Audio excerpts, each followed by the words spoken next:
or level 9 CPU. Yeah. If you jumped at it, it wouldn't air dodge. It would wait until you hit a button and then it would air dodge. In this game, they tried to make them more human. So if you like put pressure on it, it'll preemptively air dodge out of pure fear. Out of pure fear. And then you just smack it and it dies. That's interesting. All right. Pikachu versus Kazuya. All right, what we're looking at here is right there. The Thunderbolt is what Pikachu is going to be wanting to do a lot because one opening from Kazuya is going to be lights out for that little mouse over there. Yeah, this is one of those, it's the Palutena Incineroar, right? Like, Yeah. you have the advantage in neutral, but you can't drop it a single time because as soon as you do, oh, never mind. Okay, but as soon as you do, oh, come on, Floats, you gotta help me out here. You can't be dropping your combos twice in a row. All right, the name of the game for Pikachu at these low percents is these light aerial combos, these light attacks get maybe 30-40% out of these strings. Looks like Aloha is able to get that up to 60%. Let's see what he can get out of these mid percents. We got that command back throw, get into a good position off stage, but Aloha doing a good job getting out of the corner here. Let's see if whatever Floats can make anything out of this lead trap. I do like how Floats is actually using the reflector just to keep Aloha from running away and mashing T-Jolt. Like, it's not like T-Jolt's going to suddenly become bad in the matchup because that reflector's super committal, but just like it prevents Aloha with just getting away with whatever he wants, you know? So we got a neutral get up there from Aloha. Oh, and the roll right there. Floats gets past. Okay. Oh, that was really scary. The armor almost enough to save Floats, but unfortunately, she does lose the first stock.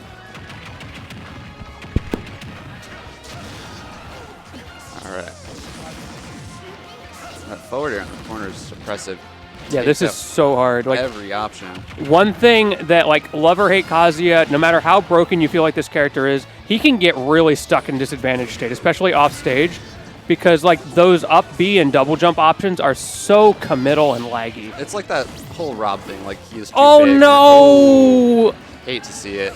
The look on her face That's over there. rough. Unfortunate for Floats, but, she's playing Kazuya. She's got the comeback factor here. However, Aloha he is dialed in right now, just playing such a well-spaced game, finally taking that stock, but Floats is going to need 2 Kazuya stocks in a row here. Yeah, well, that's the beauty of this character, isn't it? Is you get one opening and then it's even stocks. But let's see if whatever Floats can make anything out of this. Getting back aired, lots of good shield pressure coming out from Aloha. Back in this Thunder Drill nonsense. Oh, opportunity does not get much more off of it, but I understand Floats didn't want to overcommit there. Okay, now Floats is kind of just mashing a little bit. Maybe expecting the quick attack in. Oh, drops it again. Oh. But it doesn't matter. Floats reads the approach. And we got one of those opportunities for a Kazuya stock again. Didn't really need it in that last stock. Was able to get it just off stray hits. I feel like Floats has been struggling with those combos tonight, which is very uncharacteristic. Usually Floats is very consistent with those. We'll see if maybe it's just, first game nerves or a couple of unlucky misinputs, but now it's, again! I think that was Pikachu. I think it's just the small hurt box of Pikachu and all these crumbles that's making it really hard to connect with that electric after that. I think Floats was just slightly too far away. Yeah, not even SDI on that. I think Floats just kind of conceded. Yeah. All right, well, game 1 going to Aloha.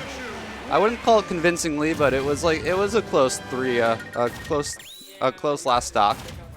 Looking at that game, I feel like Floats is not very far behind, like you were saying. It just comes down to consistency with those combos. I think trying to be really precise with the spacing, as you pointed out, Pikachu's small. Those hurtbox shifts, that pancaking can be really frustrating, and I feel like there are multiple situations where Floats was just like default spaced and didn't account for the fact that Pikachu was going to be like falling out of the way. You know what I mean? Yeah. There's a lot of characters in this cast where I feel like you can be in training mode all day doing the really optimal combos, but the second you get in game and they're a little differently spaced than they are in the training room, it's going to be a whole different ball game. They DI a weird way. Okay, nice option select from Floats there. Doesn't follow up on the Nair to get that second spike, though. And then one mistake, and all of a sudden you're off stage against Pikachu. See, that's so committal. That's what I'm talking about. You just wait for the jump, the up B, either one. They're going to be super laggy, and then you just punish it. And then Aloha doing a great job waiting out these tech options, extending this advantage state, getting 80% off of one opening. Aloha maybe overcommitting a little bit there, but still managed to get back ahead of Floats. Floats has been on the ledge for 30 seconds now. Finally had an opportunity to get in with that grab. I don't know if that was a snapback moment or a misread, but somehow Floats ended up the wrong way. Pikachu has these hitboxes that just hang out for so long that cover watch all of out. his body. It makes it so hard for Kazuya just to get in, especially with how small. Rage Drive is offline now. That's huge for Aloha. Oh. I think they're both going to die off of that. Yes, they are. All right, we're in Smash 4 now. Good trade for Floats. All right, can't convert off that down throw, but still in the corner, still in a light advantage state here. See if Aloha can convert, get anything, maybe even as big as this whole stock. Oh, couldn't get that tech chase. Hey, opportunity. Do you have, again? The was electrics are just not connecting. It was that same. I think that was like the stature smash into the electric. Couldn't get it. Just like barely kind of phantomed ahead. Yeah, I think Floats needs to shuffle a little bit there to get the input. Just like a couple frames of walk forward. I wonder if it's anything to do with the crouch dash that Kazuya has, if you could do input that before. But I don't know nearly enough about the nuances of Kazuya movement to know what's possible there. I like what Floats was doing there with the air dodges back to stage. Oh, that's just, now it's just, I feel like Floats feels like she deserves a kill of going for some of those options. She's holding forward a little bit. Definitely going to be trying to get this Rage Drive, but is that, nope, it's still online. Okay, but like one more solid hit. Okay, maybe two more solid hits. Two more solid hits. Let's see what happens. Oh, ledge trump didn't work. Was able to buffer Oh, out that off was the it. ledge. That was the opportunity, and now it's offline. Still, though, 91% on Aloha, especially against Kazuya. That is borrowed time if I've ever seen it. Yeah, it doesn't even matter. All right. Kazuya had 154 here. One up smash should do it, and now we're on the last stock here on Town and City. We'll see it. So Pikachu's going to be looking for a back air or a down throw here to open up Kazuya. Floats just canceled 3 T-Jolts in a row in 3 different ways. Reflected, parried, and then traded.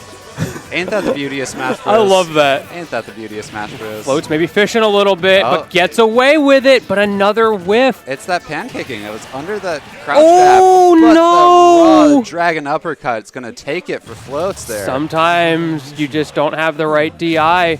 And you just get dragon uppercutted by a very burly businessman in neutral. Yeah. To be spiffy. Yeah. That's got to feel so much worse. Like, you didn't lose to, like, this dude in a gi who's jacked out of his mind. You lost to some dude in a business suit. Yeah. Like, this man just filed his taxes. Kazuya, like, all like the Tekken lore is insane. They just like throw people into volcanoes. Kazuya feels like in the games he's probably rich, right? Yeah. Like, he's definitely a tax evader. He's like the Donald Trump of Tekken. He owns a business. And then like the whole thing is like I think he's like trying to go after his dad who's evil and that explains this. And then he has a son who's a devil. Wait, is Kazuya not evil? I think everyone's evil, but okay, I was gonna say some people are more evil than others. Is there like a hierarchy to? I guess in like a world like Tekken there can be. And then there's like a panda in there, and then there's a dude who's a wrestler who's a jaguar. They can do whatever they want. There's anthropomorphic pandas in that game. It is Tekken. Okay, now he's in gi mode. All right, here we are. Smashville. The other Animal Crossing stage, we got a little close quarters. Makes a little sense that Aloha's coming here. Wants things to be up close. Honestly, now that I say it out loud, I don't know why Aloha would come here against Kazuya. Do you have any idea? I think it's the fear of FD. I imagine. Well, it's DSR, so you can't go back to stage you won on, which is going to reduce things. And I imagine that did not want to go to FD or Town and City. So with DSR plus 2 bans, you're pretty limited. Yeah, that makes sense.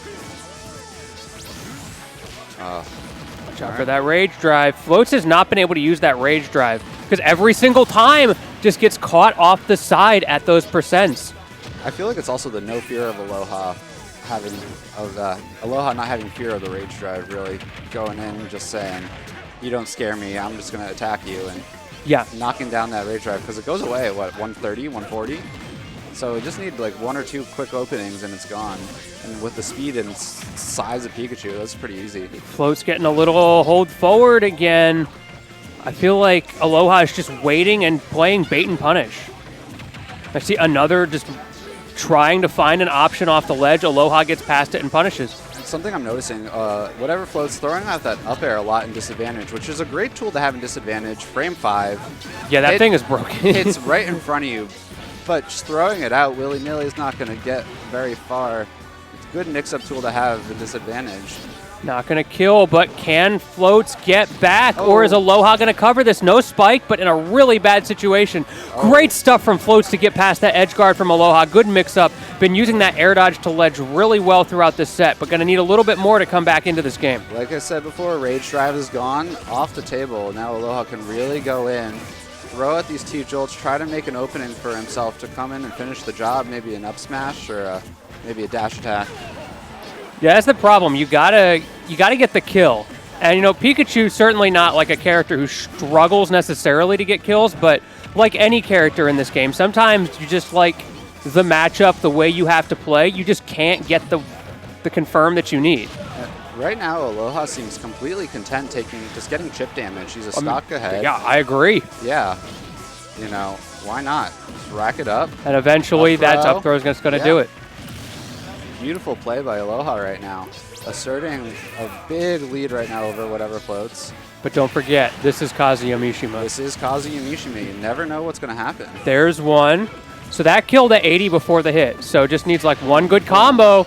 Is he going to get it? Yes, does get it, but he falls off. Oh, whatever floats was cooking for a second there. Floats had the combo correct. That missed input of like the missed hit, that's actually intentional to set up the rest of the combo. The crouch jab there, the unfortunate spike couldn't get high enough, and that is the set in favor of Aloha.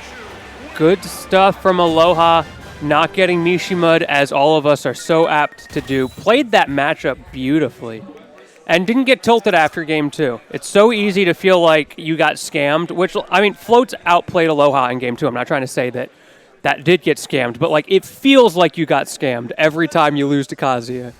Well, yeah, there's a discourse going on right now about the whole we need to ban Kazuya too, right? There's that tournament, I think, going on. I don't know what region it's in, but they're banning Kazuya right now after Steve. You know, yeah, I understand it.